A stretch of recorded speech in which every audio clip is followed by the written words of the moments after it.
Welcome back to BucNews. I'm Nevaeh Manning. And I'm Heath Bowling. Graduation will be held on May 9th in the Mini Dome. Graduates will be expected to arrive on time for the ceremony wearing their proper regalia. If you haven't already, take some time to check that you have all the correct pieces, that you finish out your major requirements, and plan to spot ahead of time to meet your family and friends after the ceremony. The College of Health Sciences celebrated its 2026 Hall of Fame inductees during a special ceremony honoring leaders in healthcare and community service across the region. 5 new members were inducted into the Hall of Fame, recognized for their long-term impact on health education, patient care, and community well-being in the Appalachia. The college also presented 2 Distinguished Alumni Awards to Kim Brochure-Mackay and Hannah Hovington for their outstanding contributions to mental health advocacy and campus safety, and innovations in prosthetics and patient care. Congratulations to all, as we are so proud of you guys. As the semester comes to a close, student organizations are setting up new leadership for the coming year. Katie McLean has been named the East Tennessean Executive Director for the 2026-2027 academic year. Overlooked in Appalachia appointed Hunter Mahaffey as Executive Director. Congratulations to these new executives as well as their outgoing leadership. Best of luck next year and go Bucks. Today, the best and the brightest of media communications will be honored at the MCOM's Department Annual Showcase and Award Ceremony. The event will be held in the East Tennessee Room in the DP Culp Center at 3 p.m. This is invite only. Congratulations to all of our award recipients. For any questions, reach out to Holden Gaylor at gaylorh@mail.etsu.edu. A pair of ETSU faculty members have just been appointed to the recently established Tennessee Music Advisory Council with the goal of cataloging and promoting the various sounds of the state. Community leaders appointed to the council will be joined by ETSU professors Dr. Stephen Marshall and Dr. Ron Roach. Both professors will serve on the council for 2 years, advising the governor's office on all matters concerning culture and music. Up next, reporter Benji Mullins highlights the 2026 Impact Awards. Earlier this week, ETSU held its 3rd annual Community Impact Award Showcase. The Community Impact Awards is an event that is put on by both the Center for Community Engagement and Volunteer ETSU, and the goal of this event is to honor both students and staff who are making a difference in their community. Various awards were given out on Monday, targeting ETSU students, staff, on-campus organizations, and even some off-campus organizations that help ETSU make its community better. Some notable awards given out by the school this Monday include the Community Engaged Learning Teaching Award, the Student Organization Changemaker Award, and the Mission Mover Award. One notable award given out on Monday was not decided by ETSU. The Harold Love Outstanding Community Service Award is a statewide award that is given to members of secondary education, both faculty and staff, who make a difference in their community. This year, ETSU had 3 recipients: 1 staff member, Charles Gatton, and 2 students, Noah Wren and Gracie Desjardins. We were able to catch up with Gracie after the show and find out how ETSU helps her make a difference. ETSU has given me many ways to serve, but the biggest way is just giving me opportunities. I've gotten to start a student organization to rally students around a cause that's important to me and to find other students that are also passionate about that. It truly is a place where you can do anything and make a difference. For a full recap of the show and all awards given out, please visit the Community Engagement Awards and Recognition page on ETSU's website. Now, back to the studio. Thanks, Benji. Up next, we're highlighting the ETSU's women's tennis team, the ETSU football spring game, and much more. Stay tuned for more BucNews. I believe music can change the world. It seems everyone has a go-to Michael Jackson song, including the cast of Michael. I'll Be There, Jackson 5. Off the Wall. Yeah. And PYT. It's always go-to. Yeah. Yeah. I would say Baby Be Mine. Oh, yeah. That's a a good great song. one. That's Good a great one. It's a groove. banger. That song. Yeah, I agree. No, that Don't wasn't. stop till you get enough. Michael is in theaters now. In some kind of trouble. Are you all right? You cannot let your past define who you are. Also now in theaters, Ricky, starring Stephan James as a man trying to adjust to life after prison. The independent drama won the U.S. Dramatic Directing Award at last year's Sundance Film Festival. Acapella has become cool since Pitch Perfect. 600 groups, 12,000 students competing every year. Just Sing looks at a college a cappella group trying to maintain its status as one of the best in the U.S. The documentary opens this weekend in New York and Los Angeles and expands to more cities this spring. Staying in tune in Hollywood, I'm David Daniel. I've given up counting my years. It's very kind of everybody who came and made this such a lovely day. 113. Can you imagine? Welcome back to Buck News. I'm Heath Bowling. The ETSU women's tennis team brought home another SoCon championship this past weekend. The Bucks defeated the Furman Paladins in their 4-1 in their final match on Saturday, securing the program's 4th conference tournament title in the last 10 seasons. This win also gave the team an automatic bid to the NCAA Women's Tennis Tournament, with selections set to be announced on April 27th. An ETSU sophomore is currently shattering track records. The SoCon has recognized her by awarding her the title of SoCon Track Athlete of the Week. Michaela Cook set a new school record for the 400-meter dash last weekend at the Wake Forest Invitational. Cook's speed was almost half a second faster than the previous record, which stood unchallenged for 14 years. As the winner of the 2025 SoCon Freshman of the Year award and Most Outstanding Track Performer, Cook has a bright future ahead of her with ETSU athletics. The ETSU basketball team has secured head coach Brooks Savage for a few more years. On Monday, Savage signed a new extension through the 2028 to 2029 season. This extension just comes months after one of ETSU's most successful seasons in the recent years. The Bucks finished as the regular season SoCon champions and finished runner-up at the SoCon tournament. The extension will give ETSU the stability needed to continue competing for championships, and Savage will have the opportunity to continue building his legacy as a Buccaneer. In what feels like no time at all, we have breezed our way through a month of spring practice, which gets us to our annual spring game for ETSU football, or better known as the Blue and Gold game. The game will be open to the public and fans are encouraged to come out and wear your gear for our Buccaneers. The game is happening this Saturday, April 25th, with the start time scheduled for noon Eastern Time. One is just not good enough. For the second time this season, ETSU baseball's very own Tristan Curlis was named SoCon Player of the Week. Over 4 games, Curlis drove in 8 runs and hit 2 home runs, while also picking up a win on the mound. He was also the first Buccaneer to win SoCon Player of the Week twice in one season since 2015. ETSU's next series against Western Carolina begins tonight and runs through the weekend. Coming up, a special look into some of the activities the campus will be hosting during finals week, and another award sweep coming soon. For nearly 20 years, this specially designed rubber field in Ackworth, Georgia has been the center of community for hundreds of families. Bases loaded, come on, you gotta bring them in.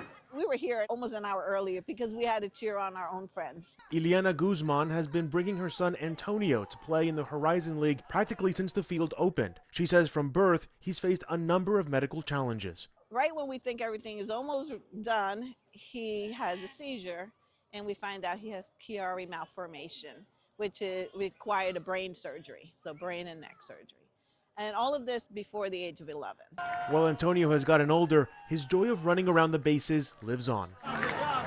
It's a great way for me to see my friends. It's a great way to play baseball. It's a great way to get exercise. I love it. What makes Horizon League so unique is that this field, that you can run on it, you can walk on it, and that it's safe for everyone. A special rubberized turf and completely flat playing field supporting the league's purpose, including everyone in the community. Not very many places have special needs leagues, and if they do, they're playing on grass or a dirt field. This turf field gives them the opportunity to come in a wheelchair. The dugouts are wider. Lauren Ham says the league's popularity has grown so much over the years that some families travel hours so their children can be a part of it. As a mother, Ileana understands. It's a moment where you can be, just let them be a kid, let them play. We can connect with families. We don't know what we would do without it. I'm Ivan Rodriguez reporting.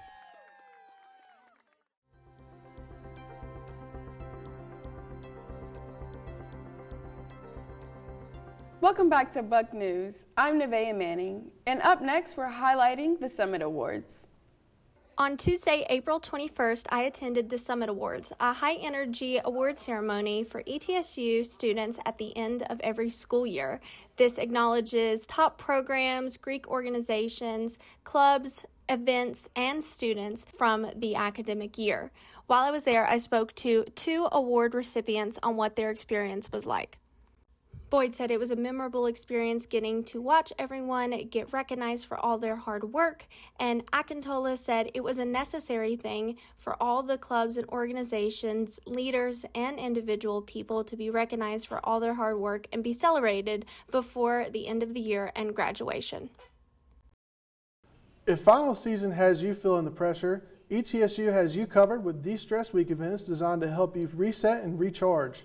On April 27th from 10 a.m. to 2 p.m., students can stop by the Center for Physical Activity lobby to enjoy fruit-infused water. Then, on April 29th from 7 to 7:45 p.m., take a break and unwind with a sound bath and meditation session. Make sure to mark your spot on the CPA website. While the De-Stress Week activities are all over campus, here are some of the highlights at the shared library. There will be a realization room available all week in room 309. Available crafts and activities will include pot painting and seed planting, button making, keychain engraving, and meditation. On Wednesday, there will be therapy dogs from 11 a.m. to 1 p.m., as well as pizza, popcorn, snacks, and many more throughout the week. Check out ETSU Campus Rec on Instagram for more details. On April 25th, the ALS Association will hold a week to defeat ALS, a progressive neurodegenerative disease. The walk begins at the Kingsport Chamber of Commerce at 10 a.m. and all donations collected will go towards the ETSU Health Gary E. Shealy Memorial ALS Clinic and ongoing research. For more information, visit als.org. ETSU is working to better support its military-affiliated students. Green Zone Training, organized by Cody Morlock, will take place Thursday, April 30th from 3 to 4 p.m. The session will provide insight into military culture. This includes how to navigate benefits and access support resources. Participants will also learn effective communication strategies, trust-building techniques, and how to make appropriate referrals. To register for this free training session, visit www.etsu.calendar. In honor of Earth Month, ETSU is involved in a global university challenge to clean up their communities and raise awareness about how to properly dispose of waste. From April 18th to the 26th, students are encouraged to go out and pick up trash around the community, documenting their collection for a friendly competition between the universities. This competition will not only help clean up our world, but it also involves community engagement and prizes. To find out more, visit citcsi.com. Stay tuned for an overview of Forever Fest and hear about how a fast food mystery has been solved. It's been roughly 2 weeks since we watched the Artemis II astronauts return from their trip around the moon, and already NASA is giving us a fresh look at what's coming next, the Artemis III mission. At the Michoud Assembly Facility in New Orleans, NASA engineers rolled out the core stage of the SLS, Space Launch System rocket that will take the Artemis III crew into space. Administrators call this hardware the backbone of the mission. They're shipping it by barge to the Kennedy Space Center in Florida for final assembly. That journey is expected to take about a week. Roughly 1,500 workers in New Orleans assisted with the project. This core rocket stage is 212 feet tall. Once fully integrated, it'll contain 2 propellant tanks holding 733,000 gallons of liquid propellant that fuels the engines. The Artemis III is set for launch in mid-2027. It's scheduled to be the final mission before NASA sends astronauts to the moon in 2028.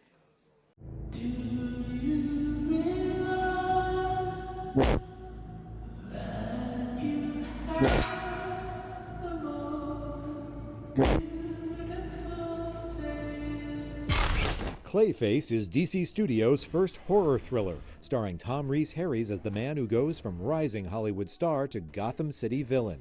The Batman-adjacent movie hits theaters October 23rd. People speak of Robin Hood, tell us stories. They're all lies. Hugh Jackman stars in The Death of Robin Hood. The iconic outlaw gets a chance for salvation after a lifetime of crime and murder. The thriller arrives in theaters June 19th. Have you been horribly injured by a product made by the Acme Corporation? It's not your fault. There's probably someone to blame. The name of the case is Coyote versus Acme. Rather violently switching gears, here's your first look at Coyote versus Acme, with Will Forte as a lawyer just as hapless as his client, and John Cena as the lawyer for the massive company with the combustible product line. The live-action and animation hybrid explodes in theaters August 28th. Meep Meeping in Hollywood, I'm David Daniel. Welcome back to Buck News. I'm Heath Bowling. As Forever ETSU Week is wrapping up here on campus, ETSU is hosting one final celebration. The Forever Fest block party is happening today from 4:30 to 9 p.m. Forever Fest is a high-energy block party in collaboration with young professionals in downtown Johnson City, featuring live music, food trucks, a kids' corner, and much more. This event will be hosted at the ETSU Model Mill. ETSU Student Ceramic Association will hold their annual semester ceramic sale on Thursday, April 30th and Friday, May 1st. From 10 a.m. to 4 p.m. at Borchuk Plaza in front of the library, there will be a variety of goods for sale, ranging from delicate teacups to large sculptures, all handmade by ETS students and members of the public. Now let's hand it off to William Odell for Snowdle Says. My name is William Odell, and this is your Snowdle Says segment. Like it or not, the next 10 to 14 days have a cooler and rainier theme to them, with below normal temperatures likely much of the time, especially as we close out April and move into May. Early signs suggest another strong cold front at the end of next week where lows may fall into the 30s again. Additionally, rain does not look to be as scarce, as a wetter, stormier pattern is likely as we switch months, with the national blend of models giving Johnson City almost 2 inches of rain between now and May 4th. That's it for Snowdle Says. Back to you. Brr! Thank you, Odell, for that weather update. Broadway's award-winning musical Shucked is coming to the Martin Center of the Arts on May 5th. ETSU Student Life and Enrollment has partnered with the Martin Center to offer discounted student tickets, dropping the price from $90 to only $15. These tickets are only available in the Carrier Center and the Culp using ID Bucks. You better hurry because tickets are limited. If you have unspent dining and flex dollars, you're in luck. Rogers Buck Mart on the first floor of the DP Culp Student Center will sell cases of drinks and snacks on Wednesday, April 29th and Thursday, April 30th. Using flex dollars, dining dollars, or ID Bucks will get you 10% off your purchase. This is a great way to stock up on snacks and drinks for the summer. The MPHC is bringing community and culture to campus with a special cookout event today at 3 p.m. In partnership with Roots, students are invited to gather at Tri-Hall Field today and again on Monday for food, music, and fellowship. Organizers say the cookout reflects their mission to promote unity, service, and cultural awareness across campus. Students are encouraged to come out, bring friends, and enjoy festivities. Give me a big pal. Well, Bucks, we have some groundbreaking news right here before we head out for the week. If you've been driving around campus these past couple weeks, you may have noticed the extremely large burger and hot dog at Pal's were missing. Well, great news, they're back. Sources say the removal of the extremely large food items was for a, quote, store tour to clean under the burger and hot dog. With the burger and hot dog being back on the building now, it almost feels as if peace has been restored in Johnson City, Tennessee. That's it for now here at Buck News. Be sure to tune in every Friday for updates on ETSU. I'm Heath Bowling. And I'm Nevaeh Manning. Bye. Arg, hook 'em Bucks.